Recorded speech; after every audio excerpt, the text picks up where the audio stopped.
a investigação do problema. Lembra as perguntinhas que a gente tem que bater lá toda vez que a gente se depara com um problema? Então aquelas perguntas vão ajudá-los aí bastante a achar a sua causa raiz. Bacana? Bom, e nós começamos a ver então na aula passada algumas formas de a gente achar a causa raiz, lembram? A primeira delas era o quê? A experiência das pessoas que conhecem o processo, né? A gente nunca desprezar essa experiência das pessoas que estão ali na linha de frente.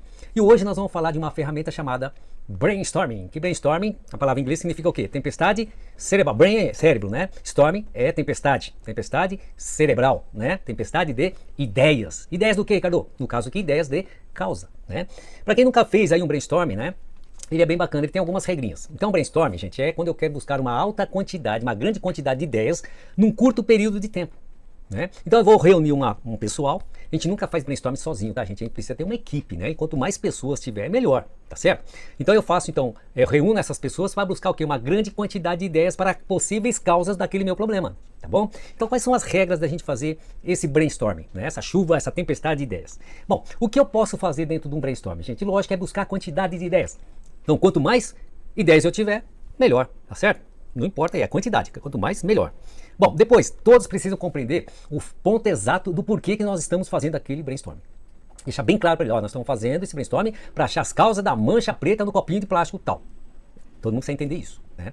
Depois, gente, deixar que cada um complete seu pensamento. Então, durante a sessão do brainstorming, não é para ficar interrompendo a pessoa que está aí dando ideia. Não, se ela está dando ideia, deixa ela dar a tua ideia lá e deixa ela completar o seu pensamento. Bacana? Depois, posso dar uma ideia em cima de uma ideia que alguém já deu? Posso sim, posso. Então a pessoa deu uma ideia, você pá, emenda a outra em cima lá. Não tem problema nenhum, tá joia? Depois, ser breve, não é pra contar a tua vida dentro do brainstorm, tá, gente? Ser breve, a minha ideia é essa. Ser breve, não é pra contar e ficar lá falando um monte de coisa, tá certo? São regras. E no final a gente vai categorizar essas ideias, separar, tirar as repetidas, etc, etc. Isso que eu tenho que fazer. Agora, o que eu não posso fazer dentro dessa sessão do brainstorm, gente? Primeiro, o que eu não posso fazer é usar assassino de ideias. Eu vou mostrar pra vocês o que é um assassino de ideia daqui a pouco, aguenta aí. Fazer julgamento verbal ou visual. Sabe aquela que o cara te dá uma ideia, você não fala nada, mas faz assim, ó. Gente, cuidado, não pode fazer, tá? Então, mas você não tá falando, mas você tá gesticulando. Nunca mais essa pessoa vai dar ideia para vocês. Então, muito cuidado com gestos, não é? E coisa verbal também. Posso ficar criticando a ideia do outro? Jamais. Guardem uma coisa, por mais absurda que seja uma ideia, nunca julgue essa ideia. Nunca critique essa ideia. Gente, porque nesses longos anos trabalhando com Six Sigma, né, a gente já viu muitas situações onde algumas ideias aparentemente eram absurdas, a ponto de alguns membros de equipe rirem dessa ideia dessa pessoa, por exemplo, e no final era essa ideia que resolvia o problema. Várias vezes já aconteceu. Então, é muito importante, por mais absurda que seja a ideia, não critique, tá bom? E só uma pessoa que pode ficar dando ideia? Ela está dominando a sessão, você pode dominar a sessão, só você dá ideia? Não, todos têm que ter os mesmos direitos de apresentar a sua ideia. Então, gente, são algumas regras interessantes que a gente tem que usar sim no brainstorming, tá? Então, como é que funciona o brainstorming? Onde é que eu uso? Quando eu tenho, então, que ter uma grande quantidade de ideias, como eu já falei para vocês, num curto período de tempo. Geralmente é de 30 minutos, 60 minutos, depende, né? Depende do assunto, pode ser que em 15 minutos já foi. Também não é para você ficar lá 30 minutos e não sai mais ideia das pessoas, né? Tá certo? Prepara o grupo, né? Geralmente é feito uma sala, o pessoal senta ali e vamos começar a fazer a sessão. Suspender julgamento, quantidade, liberdade total de ideia. Posso mudar e combinar as minhas ideias e tem que ter igualdade de oportunidade de todos darem ideias, né? Vamos definir um problema pessoal, vamos gerar as ideias, dar alguns minutos para a turma pensar, vamos anotar isso num caderno, numa planilha de Excel, né? Não importa. Vamos anotar as ideias exatamente como elas foram dadas. Terminada a sessão, vamos esclarecer lá o que não ficou muito claro, tirar as duplicidades, né? E reunir as ideias afins e combinar aquelas ideias que são parecidas, né? Ah, essa aqui está muito parecido com aquela, então deixa uma só para não ter problema nenhum, tá bom? E depois no final vamos dar um feedback pro pessoal de como foi a sessão, tá bom? Expressões assassinas. Olha, a sua ideia é muito boa, viu? Mas não vai funcionar. Essa ideia sua até que é legal, viu? Mas deixa de ser ridículo, cara.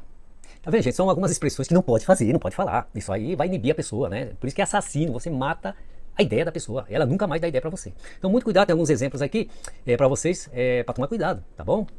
Joia, expressão assassina, não façam, não expressem isso para ninguém, tá bom? Bom, gente, a multivotação é assim, mas antes vamos explicar então, relembrar como é que faz um brainstorming. Então você reúne a galera para justamente buscar a quantidade de ideias. Tem que ter sempre um coordenador, geralmente vocês como Greenbelt é que vão coordenar esse brainstorming, né? Tem que ter um coordenador, questões desses problemas. Tá certo? Então tem a galerinha lá da faculdade, os alunos, porque eu quero achar as causas, eu tenho que chamar quem conhece o processo. E ninguém melhor do que vocês e de repente professores, pra gente descobrir as causas, na verdade? Então eu juntei a galera ali e eu vou coordenar. Então eu vou fazer perguntas, cada um vai ter a sua oportunidade de falar, na sequência, a sua ideia. Não é obrigado dar ideia, se a pessoa não sabe na hora, passa, não tem problema nenhum. Mas para organizar, a gente vai perguntando, então, na sequência, a ideia de cada um. Então, antes da gente iniciar, a gente deixa um tempo para as pessoas pensarem nas suas ideias, né? Pô, por que a turma tá tirando nota baixa? Quais são as possíveis causas? Então, deixa lá um tempinho para a pessoa pensar. E aí, começando. Então, falando, qual que é a tua ideia? E ele vai falando as ideias. E lembre-se, né? Causa é sempre uma coisa negativa, né? Então, qual é a causa da nota baixa? É professor. Professor o quê? Professor. Então, qual que é a coisa negativa do professor? O professor não tem didática, o professor ele é preguiçoso. Deu pra entender? Sempre uma coisa negativa, né? É o aluno não tem tempo para estudar, sempre uma coisa negativa. Então, a gente vai perguntando na sequência. O pessoal não lembra, passa pro vizinho. E a gente faz uma rodada. Geralmente, a primeira rodada, gente, é bacana porque todo mundo dá ideia, né? Tem bastante ideia ainda. Mas, terminou uma rodada, passa uma outra rodada. Passa uma terceira. Conforme vocês vão pensar, vai ficando cada vez mais difícil de sair ideia, né? E quando chega essa situação, pede para quem tiver ideia, levanta a mão e dá a sua ideia. E essas ideias vocês vão colocando em uma planilha de Excel, por exemplo, no Word, em qualquer formato aí, tá certo? E no final, a gente verifica então se a gente buscou o que a gente tinha que fazer, que era buscar a quantidade, verificar se ninguém julgou a ideia do outro, né? Se uma pessoa só que queria ficar dando ideia, tá lembrado?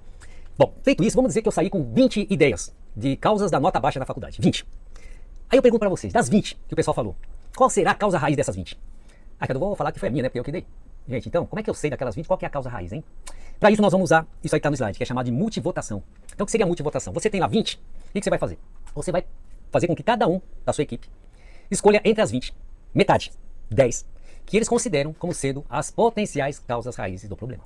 10. Então, tem 20, está exposto lá os 20 para todo mundo olhar, e cada um vai escolher as suas 10. E é bacana então que essas 20 estejam numeradas, né? De 1 a 20, para que a pessoa escolha um número, né? Para não ficar copiando lá a ideia. Então, eu escolhi a 2, a 8, a 15, a 4, etc. Essas são minhas 10 aqui. E isso é feito individualmente nessa etapa. Cada um vai escolher as suas 10. Feito isso, gente, então vamos fazer computar esses dados aí. Então, falando, qual que você escolheu? Escolhi a 2, a 8 e tal, e vamos colocando a pontuação de cada ideia.